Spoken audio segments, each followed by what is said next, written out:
শুভেচ্ছা। দেশের সংবাদে স্বাগত জানাচ্ছি সুমাইয়া সাজ্জাদ। শুরুতেই সংবাদ শিরোনাম।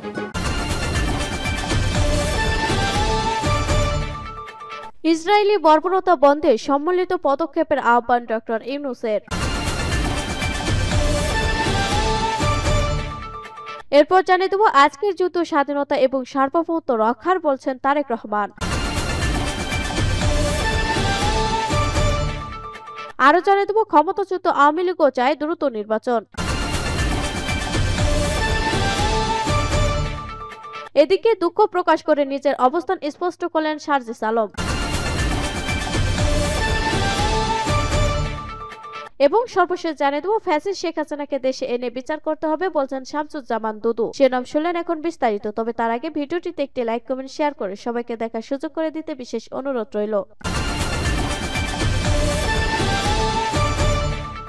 ইসরায়েলি বর্বরতা বন্ধে সম্মিলিত পদক্ষেপের আহ্বান ডক্টর ইউনূসের। গাজায় ইসরায়েলি বাহিনী বর্বরতা বন্ধে সম্মিলিত পদক্ষেপ নেওয়ার আহ্বান জানিয়েছেন প্রধান উপদেষ্টা অধ্যাপক ডক্টর মোহাম্মদ ইউনূস। এ সময় ফিলিস্তিন সংকটের রাষ্ট্রভিত্তিক সমাধানের জন্য বাংলাদেশের অবিচল অবস্থান পুনর্ব্যক্ত করেন তিনি। বৃহস্পতিবার 19 ডিসেম্বর মিশরের রাজধানী কায়রোতে D8 শীর্ষ সম্মেলনের সময় একটি বিশেষ অধিবেশনে তিনি এ আহ্বান জানান। গাজা ও লেবাননে মানবিক সংকট ও পুনর্গঠন চ্যালেঞ্জ বিষয়ে বিশেষ এই অধিবেশনটি অনুষ্ঠিত হয়। ডক্টর ইউনূস বলেন, গাজা উপত্যকা ও পশ্চিম তীরে ফিলিস্তিনি জনগণের বিরুদ্ধে 14 মাস ধরে ইসরায়েলি আগ্রাসন ও বর্বর গণহত্যা অব্যাহত রয়েছে। এই বর্বরতা ভাষায় প্রকাশ করা সম্ভব হবে না। দীর্ঘদিন ধরে মেনে চলা আন্তর্জাতিক নিয়ম নীতি, আইন ও কনভেনশনের প্রতি ইসরায়েলের নির্লজ্জ অবজ্ঞার আমরা চরম হতাশার মধ্যে আছি। লেবাননে যেভাবে বিরোধ ছড়িয়ে পড়ছে তাতে আরও এটি বৃদ্ধির আশঙ্কা রয়েছে এবং এটি সমগ্র অঞ্চলে শান্তি ও স্থিতিশীলতার জন্য মারাত্মক ও দীর্ঘমেয়াদী পরিণতি বয়ে আনতে পারে, যা কেবল অর্থনীতি নয়, বৈশ্বিক সমাজ ও রাজনীতিকে প্রভাবিত করবে।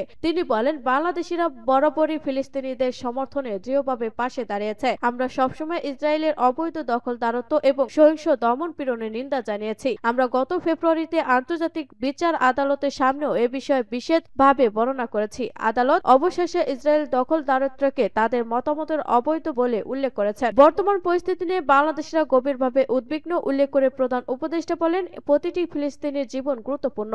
এটা এমন কোনো বিষয় নয় যা শুধু মুসলমানদের জন্য উদ্বেগজনক, বরং এটি একটি সর্বজনীন বিষয় যেখানে মানুষের মর্যাদা পরীক্ষার সম্মুখীন। লেবানন সহ সমগ্র অঞ্চলে প্রায় 60 লাখ বাংলাদেশি অধিবাসী, শ্রমিক ও প্রবাসী পেশাজীবী রয়েছে যারা মধ্যপ্রাচ্যের দেশগুলোর উন্নয়নে গুরুত্বপূর্ণ অবদান রেখে চলেছে। তাদের নিরাপত্তা ঝুঁকির মধ্যে রয়েছে, দায়ীদের অবশ্যই জবাবদিহি করতে হবে। এ কারণে গত নভেম্বর বাংলাদেশ আন্তর্জাতিক অপরাধ আদালতে দাঁড়িয়ে মানবতা বিরোধী জঘন্য অপরাধের দ্রুত তদন্তের আহ্বান জানিয়েছি। তিনি বলেন, মানবিক হস্তক্ষেপ ছাড়াও গাজা, পশ্চিম তীর এবং লেবাননে পুনর্গঠনের চিন্তাভাবনাকে অগ্রাধিকার দেওয়ার সময় এসেছে।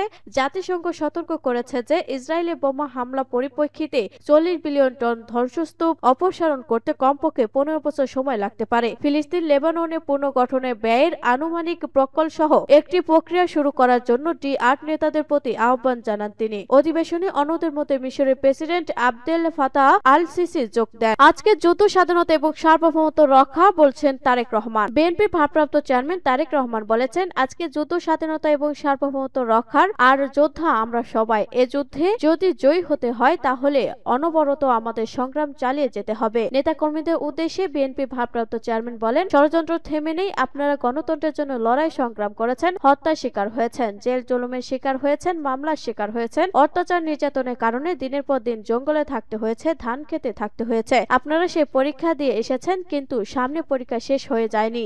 সামনে পরীক্ষা আরো রয়েছে। এটি এমন একটি যুদ্ধ, এটি জনগণের পক্ষের যুদ্ধ, এটি স্বাধীনতা এবং সার্বভৌমত্ব রক্ষার যুদ্ধ। এই যুদ্ধ যদি জয়ী হতে হয় তাহলে অনবরত আমাদের সংগ্রাম চালিয়ে যেতে হবে। উপস্থিত নেতাকর্মীদের উদ্দেশ্যে তারেক রহমান বলেন, আমাদের যদি এই নির্বাচনের পুলসিরাত পার হতে হয় তাহলে জনগণের পেছনে আমাদের থাকতে হবে, জনগণের সঙ্গে থাকতে হবে এবং জনগণকে আমাদের সঙ্গে রাখতে হবে। নেতাকর্মীদের উদ্দেশ্যে তিনি আরো বলেন, আপনার বিরুদ্ধে, আপনার দলের বিরুদ্ধে, আপনার দেশের বিরুদ্ধে ষড়যন্ত্র কিন্তু থেমে নেই। দুষ্টু লোকেরা দুষ্টমি কিন্তু থেমে নেই। সেটি আমাদের দলের বাইরে হোক বা দলের ভেতরে হোক, সেটি আমাদের দেশের হোক বা দেশের বাইরে হোক, কারণ দেশের অর্থ সম্পদ, প্রাকৃতিক সম্পদের দিকে অনেকে লোভ দৃষ্টিতে তাকিয়ে থাকে। এদেশের মধ্যে যদি বিশৃঙ্খলা লাগিয়ে রাখা যায়, জনসমর্থনহীন সরকার যারা জনগণকে রিপ্রেজেন্টেটিভ করে রাখে, এমন সরকারকে যদি ক্ষমতায় রাখা যায় তাহলে এদেশ থেকে অনেকে অনেক কিছু লুটে পুটে নিয়ে যেতে পারবে। তারেক রহমান বলেন, যারা দেশের কথা বলবে, দেশের কথা চিন্তা করবে, এরকম কেউ যদি ক্ষমতায় থাকে তাহলে দেশের স্বার্থ, জনগণের স্বার্থ নিরাপদ থাকবে। যারা শকুনের দৃষ্টিতে এদেশের অর্থ সম্পদ, প্রাকৃতিক সম্পদের দিকে তাকিয়ে রয়েছে, তখন তারা 10 বার চিন্তা করবে। ক্ষমতাচ্যুত আওয়ামী লীগও চায় দ্রুত নির্বাচন। মহান বিজয় দিবস উপলক্ষে জাতির উদ্দেশ্যে দেয়া ভাষণে প্রধান উপদেষ্টা ডক্টর মোহাম্মদ ইউনূস বলেছেন, 2025 সালের শেষের দিকে নির্বাচন অনুষ্ঠান হয়তো সম্ভব হবে। পরদিন সংবাদ সম্মেলন করে প্রধান উপদেষ্টা প্রেস সচিব শফিকুল আলম জানান, 2026 সালের 30 জুনের মধ্যে আগামী জাতীয় সংসদ নির্বাচন অনুষ্ঠিত হবে। অন্তর্বর্তী সরকারের পক্ষ থেকে এমন বার্তা আসার পর আগামী জাতীয় সংসদ নির্বাচন কবে হওয়া উচিত তা নিয়ে রাজনৈতিক দলগুলোর মধ্যে নেতারা বিভিন্ন মন্তব্য করেছেন। তবে ক্ষমতাচ্যুত আওয়ামী লীগও দ্রুত নির্বাচন চায়। তাদের দাবি, সবার অংশগ্রহণে দ্রুত একটি সুষ্ঠু নির্বাচন প্রসঙ্গে স্পষ্ট কোনো কথা না বলায় এ নিয়ে শঙ্কা তৈরি হচ্ছে বলে দাবি আওয়ামী লীগের। দলের নেতারা জানিয়েছেন, দলটির সভাপতি শেখ হাসিনার নেতৃত্বে আওয়ামী লীগ নির্বাচনের জন্য প্রস্তুত, তাই যত দ্রুত সম্ভব নির্বাচন চায় আওয়ামী লীগ। নির্বাচন প্রসঙ্গে স্পষ্ট কোনো কথা না বলায় এ নিয়ে আরো বেশি শঙ্কা তৈরি হচ্ছে বলে মনে করছেন দলটির যুগ্ম সাধারণ সম্পাদক আফম বাহাউদ্দিন নাসিম। তিনি কালের কণ্ঠকে বলেন, আমরা নির্বাচনের পথে আছি, সমাজের সব অংশীজন নিয়ে নির্বাচন হোক সেটা চাই। যত দ্রুত সম্ভব নির্বাচন হওয়া দরকার। আমরা চাইব অনির্বাচিত সরকার যেন নিরপেক্ষ থাকার দায়িত্বে অঙ্গীকারবদ্ধ থাকে। এদিকে বৃহস্পতিবার দুপুরে নির্বাচন ব্যবস্থা সংস্কার কমিশনের প্রধান বদিউল আলম মজুমদার বলেছেন, আগামী জাতীয় সংসদ নির্বাচনে আওয়ামী লীগের অংশগ্রহণে কোনো বাধা দেখছে না। নির্বাচন সংস্কার কমিশন থেকে তাদের কোনো রকম বাধা দেওয়া হচ্ছে না। সব দলের অংশগ্রহণের মধ্য দিয়ে একটি অংশগ্রহণমূলক, নিরপেক্ষ ও সুষ্ঠু নির্বাচন হোক, সেই সুপারিশ আমরা করব। তাই এই বক্তব্য প্রত্যাহারের দাবি জানিয়েছে বৈষম্য বিরোধী ছাত্র আন্দোলনের নেতারা। সংগঠনটির মুখপাত্র ওমামা ফাতেমা স্বাক্ষরিত এক বিজ্ঞপ্তিতে বলা হয়েছে, বৈষম্য বিরোধী ছাত্র আন্দোলন যেকোনো রাজনৈতিক কর্মকাণ্ডে আওয়ামী লীগের অংশগ্রহণের বিপক্ষে অবস্থান করে। দুঃখ প্রকাশ করে নিজের অবস্থান স্পষ্ট করলেন সার্জিস আলম। ছাত্র গণহত্যা ও ফ্যাসিবাদ বিরোধী সিটি এবং পৌর কাউন্সিলরের জনস্বার্থে পুনর্বহালের দাবিতে কাউন্সিলর সমাবেশ এই অংশগ্রহণ ও নিজের বক্তব্যের জন্য দুঃখ প্রকাশ করেছেন জাতীয় নাগরিক কমিটির মুখ্য সংগঠক সার্জিস আলম। বৃহস্পতিবার রাতে এ নিয়ে নিজের ভেরিফাইড ফেসবুক আইডিতে একটি দীর্ঘ পোস্ট দিয়েছেন ছাত্র জনতার আন্দোলনে নেতৃত্ব দেওয়া জনপ্রিয় এই সমন্বয়ক। সার্জিস আলম তার পোস্টে বলেন, বাংলাদেশে এই মুহূর্তে প্রায় 5,500 কাউন্সিলর আছে। এর মধ্যে প্রায় 1,500 কাউন্সিলরের পক্ষ থেকে একটি প্রতিনিধি দল আমাদের সাথে কিছুদিন পূর্বে দেখা করে।